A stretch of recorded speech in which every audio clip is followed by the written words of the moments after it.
Hi guys, welcome back to my channel. में सुजाता जौहरी आप लोगों का अपने यूट्यूब चैनल पर स्वागत करती हूँ। तो जो लोग मेरे चैनल में नए होंगे, मेरे चैनल को लाइक कर लीजिएगा, सब्सक्राइब कर लीजिएगा और बेल आइकन बटन को प्रेस कर लीजिएगा। तो आइए आज हम लोग जानते हैं कि जया एकादशी का व्रत हमें कब रखना है और जया एकादशी की पूजा हमें कैसे करनी है सरल विधि से। तो देखिए, पूजा करने के लिए सबसे पहले आप जगह को साफ कर लीजिएगा। उसके बाद वहाँ एक पाटा लगा दीजिएगा और पाटे के ऊपर पीले रंग का वस्त्र बिछा दीजिएगा। इसके ऊपर उस दिन हमें एकादशी के दिन हमें चावल का उपयोग नहीं करना है, तो इसलिए हमें तिल का उपयोग करना है। तो आपके पास तिल है तो तिल से करिएगा, और नहीं तो इस तरह से फूल का आप आसन दीजिएगा। और फूल का आसन देने के बाद से हमारी किसी भी पूजा में सबसे पहले गणपति जी की पूजा होती है, तो हमें सबसे पहले गणपति जी को स्थापित करना है।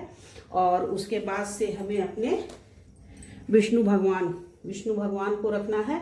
और यदि आपके घर में लड्डू गोपाल जी की सेवा होगी तो आप अपने लड्डू गोपाल जी को जरूर से रखिएगा। तो देखिए, हमारे घर में लड्डू गोपाल जी की सेवा है, तो मैं अपने लड्डू गोपाल जी को स्नान करा के, स्नान को वीडियो में आप लोगों को नहीं दिखा रही हूँ, तो ये स्नान करा करके अपने कान्हा जी को तैयार कर ली हूँ और इसके सहित मैं इन्हें इस पर विराजित कर दे रही हूँ। तो इस तरह से देखिए, हमें अपने कान्हा जी को विराजित कर देना है। और ये हमारे विष्णु भगवान जी, हमारे गणेश जी हैं।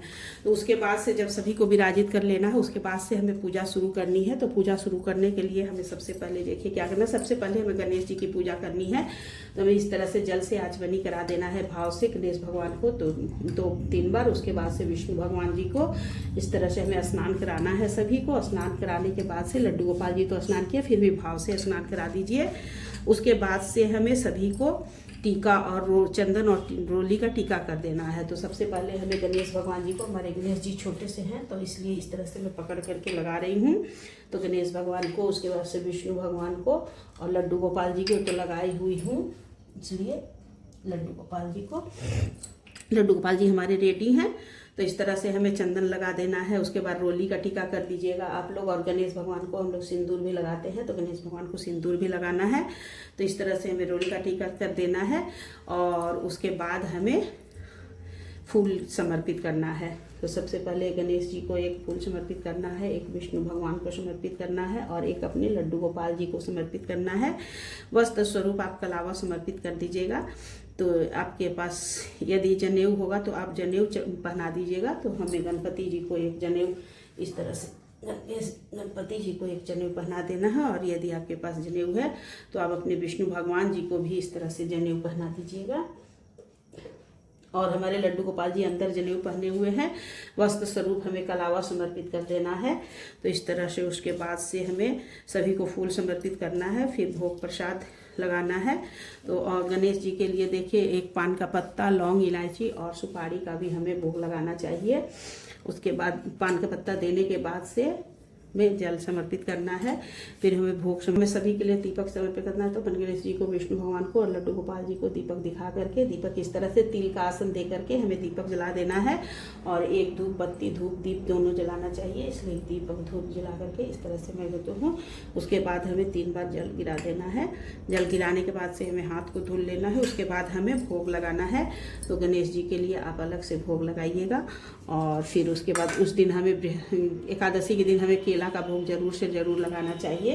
तो इस तरह से हमें केला का भोग लगा देना है और कान्हा जी के लिए इस तरह से भोग है। उसके बाद से सभी को हमें आचमनी कर देना है, इस तरह से आचमनी कर देना है। और दक्षिणा स्वरूप आप कुछ पैसा चढ़ा दीजिएगा। आप जैसे 101 रुपया, 51 रुपया, 21 रुपया, जितनी आपकी इच्छा होगी। तो हमें कुछ दक्षिणा समझ, दक्षिणा पूजा में की हुई गलतियों के लिए, क्षमा के लिए हमें दक्षिणा चढ़ाना होता है। और देखिए, ये लड्डू गोपाल के भोग में हमें तुलसी दल जरूर से चढ़ाना है। उसके बाद से मैं लड्डू गोपाल जी के लिए अपने अलग से जल एक लोटे में रख देती हूँ और उनको इस तरह से देती हूँ। फिर हमें उसके बाद हमें हाथ में फूल और तिल ले करके हमें जया एकादशी व्रत की कथा को सुननी है। तो व्रत कथा समाप्त होने के बाद से हमें फूल समर्पित कर देना है। और फूल समर्पित करने के बाद हमें आरती करनी है। तो आरती पहले हमें गणेश जी की करनी है। गणेश जी की आरती करने के बाद से हमें विष्णु भगवान की ओम जय जगदीश हरे, यही आरती मैं करती हूँ। तो इस तरह से हमें आरती कर लेनी है, सभी को आरती दिखा देना है। उसके बाद आरती नीचे रख करके जल दे करके हमें भी आरती ले लेना है, इस तरह से 3 बार। और यदि आप हवन करना चाहें तो हवन भी कर सकती हैं। इस तरह से हमारी पूजा संपूर्ण हो गई। पूजा संपूर्ण होने के बाद से फिर हमें हाथ में फूल और अक्षत के जगह में हमें तिल लेना है।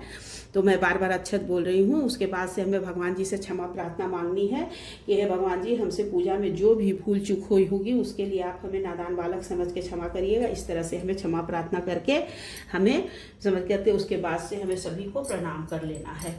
तो इस तरह से जया एकादशी का फिर उसके बाद पूजा समाप्त होने के बाद से हमें देखिए क्या करना है, हमें क्षमा प्रार्थना कर लेनी है। उसके बाद हमें जो भोग प्रसाद है उसे उठा करके घर में सभी लोगों में वितरित कर देना है। और जो दक्षिणा है उस दक्षिणा को हमें दूसरे दिन किसी ब्राह्मण को सीधा के साथ में दक्षिणा देना है, या तो आप भर पेट भोजन कराइएगा। इस तरह से हमें एकादशी।